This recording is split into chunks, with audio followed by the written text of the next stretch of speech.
this long after January 22nd, 1973, there are still people who do not understand that with those decisions, the abortion decisions, the High Court of the United States brought back the possibility that our government would usurp that private privilege given to a pregnant woman and doctor and decide itself who will live and who will die. Why shouldn't it? What right did the U.S. Supreme Court have to give that special privilege of the right to kill to a pregnant woman and her doctor? What right did the U.S. Supreme Court have to cancel that commandment, thou shalt not kill? The High Court of the United States has no power to annul or cancel the Ten Commandments, and in so doing, the High Court of the United States violated its own constitutional privilege.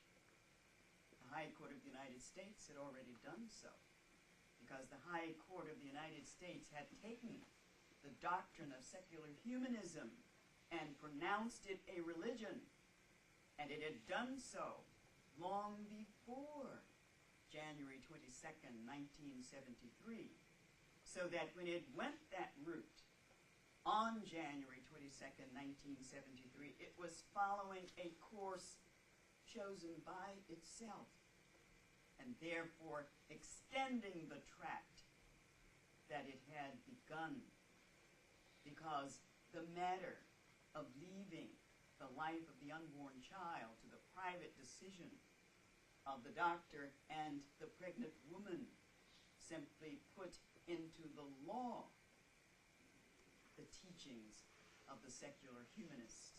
We are personists, not vitalists, said one of their ethicists, and I use the word lightly.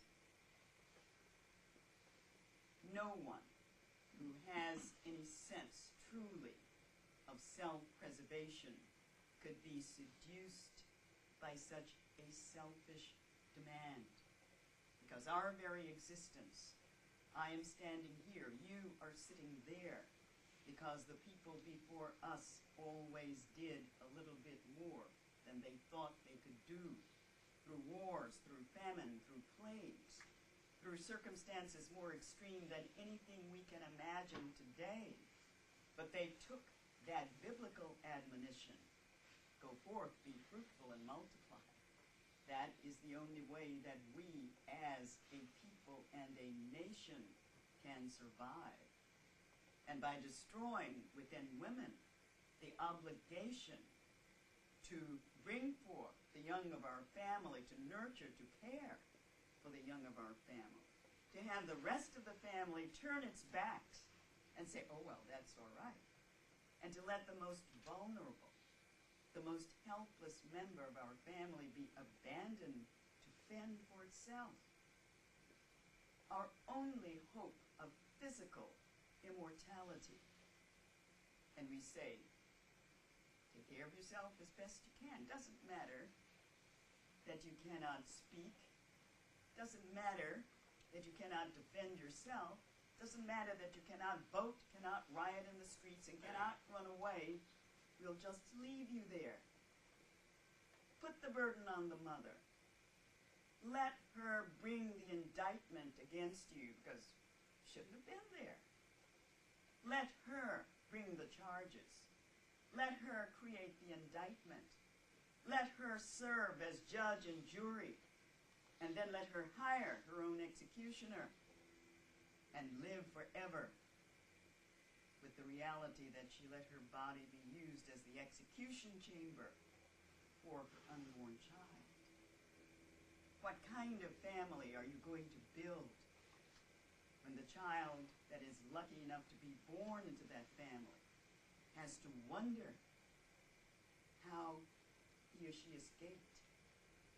And how are the grandparents going to live in comfort in their family when they see how many have been gotten rid of? Because something should begin to sink in, that if we get rid of so many at the beginning of life, who on earth is going to support those who get too far toward the end of life? Our whole pension planning system, Social Security, and all of these other things are based on a nice pyramid. Lots of healthy people paying into the base, fewer collecting, and already, what do we have? Almost the light bulb already. Is it any surprise that we have this drumbeat? You know, even the governor of a western state, former governor, Governor Land, suggested that, you know, the older people need to just move along. Don't be a burden on the younger ones. And I'm sure it might have occurred to some of the younger ones to move them along. However, there's something a little bit amiss that they did not think of. Those who vote in the highest percentage of our population are those on the other end of life, so that they may get to the point of being in the driver's seat, not Generation Xers, so that instead of the willingness of those who are older to just move along and leave the inheritances behind, we now have this dynamic segment so that the over 100 population is increasing very fast indeed.